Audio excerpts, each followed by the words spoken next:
Kadal besar ditemukan di kamar mandi pria Thailand ini.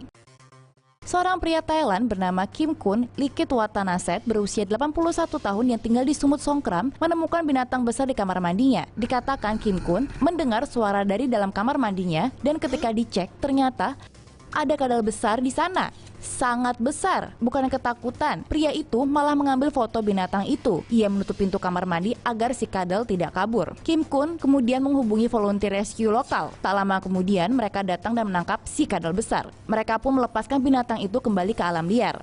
Ternyata di tahun 2016, Thailand memiliki epidemik ular yang juga muncul di toilet.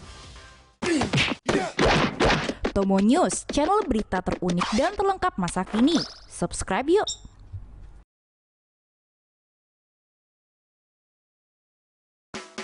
Pasti Anda tidak tahu buaya bisa memanjat tangga.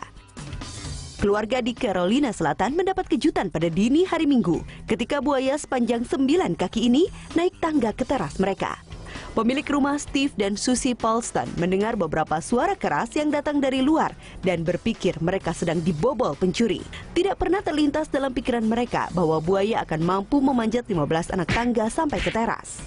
Entah bagaimana buaya menghancurkan pintu aluminium dan kemudian bersantai di teras. Steve dan Susie berusaha membuat binatang itu untuk bergerak, tetapi buaya tetap pada tempatnya. Jadi mereka memanggil Departemen Sumber Daya Alam yang mengutus seorang petugas. Paulston mengunci diri mereka di dalam rumah. Sementara petugas mencoba selama 2 jam untuk membuat buaya bergerak. Sayangnya cerita ini tidak memiliki akhir yang bahagia.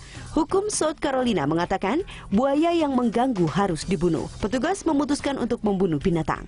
Keluarga Paulston mengatakan mereka merasa sedih karena buaya akhirnya harus mati. Mereka mengatakan mereka telah menginstal sebuah pintu teras yang lebih aman dan akan menempatkan sebuah gerbang di tangga untuk menghentikan tamu tak terduga dari datang berkunjung. Makhluk apa ini? Diunggah pada tanggal 19 Oktober dari akun Facebook Gandik yang tinggal di Semarang. Video ini kini menggemparkan dunia. Ada yang bilang makhluk ini menyerupai kupu-kupu, tapi tidak juga karena bentuknya yang sangat aneh. 5 hari kemudian, 39.000 komentar dari orang di seluruh dunia menghujani video ini. Kebanyakan dari mereka sepertinya takut. Ternyata, entomologis mengidentifikasi makhluk ini sebagai Creatonotos ganggis, sejenis ngangkat yang ditemukan di sebagian Asia Tenggara dan Australia. Tentakel berambut dari makhluk ini ternyata sebenarnya adalah sensor organ yang disebut sebagai korem mata yang digunakan untuk feromon yang dapat menarik pasangannya. Jadi, nggak perlu panik ya teman-teman. Ini bukan makhluk ruang angkasa yang akan menyerangmu atau membawamu ke Mars kok. Mungkin ular ini pengen makan rendang. Semua orang suka nasi padang, termasuk ular sanca ini. Ditemukan seekor ular sanca sepanjang 4 meter di sebuah rumah makan di Jakarta Barat. Petugas pemadam kebakaran menduga ular tersebut masuk dari pintu depan rumah makan. Dilaporkan dari Detik, ular tersebut ditemukan oleh penjaga rumah makan pada hari Senin pagi 19 Maret lalu. Menurut saksi, ular tersebut sudah berada di dalam etalase piring dan menghancurkan barang pecah belah. Sekitar pukul 5.50, tim pemadam kebakaran mendapatkan laporan dari warga terkait keberadaan ular sanca tersebut. Saat ditemukan, ular itu sempat melawan saat hendak ditangkap, tapi berhasil diamankan petugas. Diduga ular itu berasal dari kebun yang berjarak 5 meter di samping rumah makan itu.